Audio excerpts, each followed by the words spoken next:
टाकाऊ टायरपासून कुंडी बनवण्याचा उपक्रम आम्ही हाती घेतला। टायरवर पेन्सिलनी मार्किंग करून ते कट केले व त्यानंतर तो टायर उलटा केला। त्यानंतर कमळाचा आकार मिळाला। त्या कमळाच्या फुलास ऑइल पेंटनी कलर देण्याची आम्ही सुरुवात केलेली आहे। पहा बरे कसे दिसते तुम्हाला। पूर्ण कलर देऊन झाल्याच्या नंतर दुसऱ्या कलरनी त्यावर वारली पेंटिंग काढण्यास आम्ही सुरुवात केली आहे। आमची शाळा दुर्गम आदिवासी भागात असल्यामुळे आम्ही त्या टायरवर वारली पेंटिंग करण्याचा विचार केला। पहा बरे कशी दिसते आमची पेंटिंग। वारली पेंटिंग ही प्राचीन आणि दुर्मिळ कला असून त्याचं जतन आपण करायला हवं, हे आम्ही विद्यार्थ्यांना सांगितले व विद्यार्थ्यांना चित्र कसे काढावे हे पण त्यांना सांगितले। अशा पद्धतीने आमची सुंदर अशी कुंडी तयार झालेली आहे। पहा बरे कसे दिसते आता।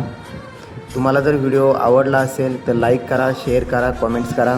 धन्यवाद।